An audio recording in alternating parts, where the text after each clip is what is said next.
নমস্কাৰ মই বৰ্তমান উপস্থিত আছোঁ তিনিচুকীয়া জিলাৰ মাকুম টিংৰাই বঙালী গাঁৱত। ইয়াতে আমাৰ যি ৰূপজ্যোতি প্ৰাথমিক বিদ্যালয় তাতে উপস্থিত হৈছোঁ আৰু ইয়াত আমি জানিবলৈ পাইছিলোঁ অসম কৰ্মী ছাত্ৰ সন্থাৰ তিনিচুকীয়া জিলাৰ অন্তৰ্গত যিসমূহ শাখা আছে শাখা সমিতিসকলৰ শপত গ্ৰহণ অনুষ্ঠান অনুষ্ঠিত কৰিছে আৰু ইয়াতে উপস্থিত হৈছোঁ। আৰু ইয়াত আমি দেখিব পাইছিলোঁ কৰ্মী ছাত্ৰ সন্থাৰ কেন্দ্ৰীয় সাধাৰণ সম্পাদকগৰাকী আহি উপস্থিত হৈছে। তেখেতৰ পৰা জানিম কি জনাব শপত গ্ৰহণ কাৰ্যসূচীৰ বিষয়ে। হয়, আমি অসম কৰ্মী ছাত্ৰ সন্থাই বিভিন্ন জিলা সমিতিবিলাক গঠন কৰি আছোঁ। ইতিমধ্যে আমি 3খনকৈ জিলা সমিতি গঠন কৰিছোঁ। ইয়াৰে সকলোতকৈ সক্ৰিয় জিলা আমি দেখিব পাইছোঁ যে তিনিচুকীয়া জিলা। ইয়াতে 5টাকৈ শাখা গঠন হ'ব আৰু সেই শাখা কমিটিখিনি আজি শপত গ্ৰহণ অনুষ্ঠান আছে।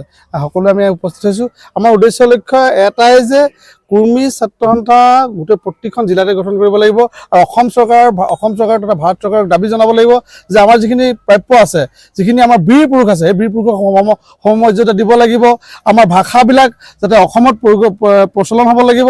আমাৰ যি বীৰ পুৰুষ আছে, বীৰ পুৰুষৰ দিনাখন অসমৰ যেনে বন্ধৰ কাৰ্যবিলাক থাকে তেনেকৈ বন্ধ দিয়াৰ ব্যৱস্থা কৰিব লাগে। তাকে আমি অসম চৰকাৰক দাবী জনাম। নিশ্চয় আমি দেখিবলৈ পাইছোঁ আমাৰ কৰ্মী ছাত্ৰ সন্থাৰ কেন্দ্ৰীয় উপসভাপতি ডাঙৰীয়া আছে সুৰেশ কৰ্মী ডাঙৰীয়া। তেখেতৰ পৰা জানিব যত্ন কৰিম ইয়াৰ পৰা কি বাৰ্তা দিব বিচাৰিব আপুনি। হয়, আমি এই চলিত বৰ্ষৰ জুন মাহত আমাৰ অসম কৰ্মী ছাত্ৰ সন্থা গঠন হৈছিল গোলাঘাট ডিষ্ট্ৰিক্টত। পৰ্যায়ক্ৰমে আমাৰ বৰ্তমান 3খন জিলা গঠন হৈছে। আজি তিনিচুকীয়া জিলাৰ অন্তৰ্গত 5খন আঞ্চলিক সমিতিসমূহৰ শপত গ্ৰহণ অনুষ্ঠান আৰু এই শপত গ্ৰহণ অনুষ্ঠানত বিভিন্ন কাৰ্যসূচী ৰখা হৈছিলে আৰু বৰ্তমান শপত গ্ৰহণ হ'বলৈ গৈ আছে।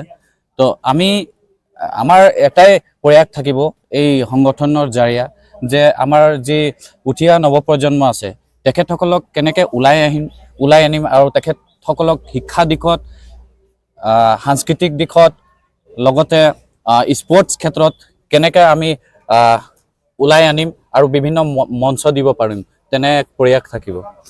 হয়, এইখিনিতে চমুকৈ জানিব ইচ্ছা কৰিছে যিহেতু আপোনালোকৰ কৰ্মী সমাজটো আমি প্ৰায় দেখিবলৈ পাইছোঁ অসমত 3টা ভাগত বিভক্ত হৈ থকা দেখিবলৈ পাইছোঁ। এটা কৰ্মী আৰু এটা কৰ্মী ক্ষত্ৰিয় সমাজ সভা। গতিকে কিহৰ কাৰণে হ'বলৈ পাইছে বুলি ভাবিছে আপুনি? হয়, আপুনি এক সুন্দৰ প্ৰশ্ন উপস্থাপন কৰিছে। আশা কৰিছোঁ এই বিষয়টো অসম জুৰি প্ৰকাশ পাব।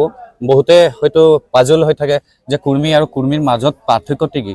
একে মানুহ আমি হয়তো কৰ্মী সমাজতো দেখিবলৈ পাওঁ, সেইখিনিয়ে মানুহ হয়তো আমি কৰ্মী সমাজত পাওঁ।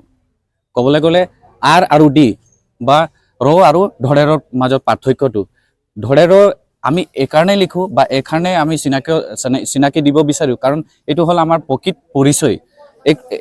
হয়, আমি লিখাত ৰ লিখোঁ বা আৰ লিখোঁ, কিন্তু প্ৰকৃততে আমাৰ চিনাকিটো হৈছে, সঠিক পৰিচয়টো হৈছে ডি বা ধৰেৰ। তো কথা হ'ল ইয়াত অকল লিখাটোৱে নহয়, ইয়াত আৰ্য আৰু অনাৰ্যৰ এক বহুত ডাঙৰ এটা ডিফাৰেঞ্চ আছে। আমাৰ ধৰেৰৰ কৰ্মীসকল হ'ল এক অনাৰ্য গোষ্ঠী, দ্ৰাবিড় মূলৰ, আৰু ক'বলৈ গ'লে আমাৰ ধৰেৰসকল হ'ল টটেমিক গোষ্ঠীধাৰী।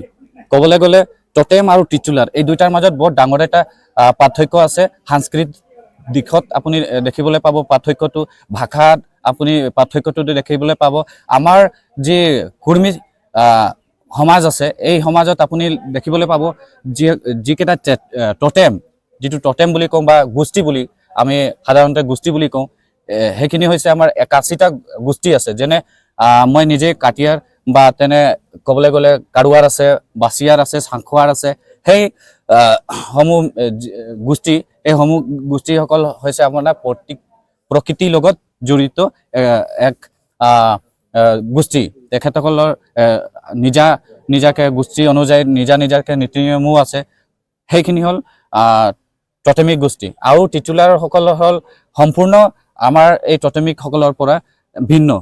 গতিকে সেইখিনিয়ে আমাৰ ডিফাৰেঞ্চটো হ'ল। আৰু আমাৰ পৰিচয়, আমাৰ নিজৰ ভাষা সংস্কৃতি আপোনালোকক পৰিচয় দিব। আমাৰ প্ৰেক্টিকেলি যি অতীজৰ পৰা মানি অহা পৰম্পৰা আপোনালোকে দেখিবলৈ পাব, বিবাহ সকামত আপোনালোকে দেখিবলৈ পাব, একেবাৰে ডিফাৰেঞ্চ। গতিকে আমাৰ সঠিক পৰিচয়টো হৈছে আমাৰ কৰ্মী, যিটো নেকি হাৰ্ড ডি। নিশ্চয় সুন্দৰকৈ কৈছে। কথাখিনি বৰ বিশেষ নহ'লেও কিছু দাঙি ধৰিবলৈ যত্ন কৰিছোঁ কিহৰ কাৰণে সমাজটো বিভক্ত হৈ আছে। যদি কিবা জানিবলৈ থাকিলে কমেণ্ট কৰিবলৈ আশা ৰাখিছোঁ। ভিডিঅ'টো শ্বেয়াৰ কৰাৰ আশা ৰাখিছোঁ। মই বিদায় লৈছোঁ। ধন্যবাদ।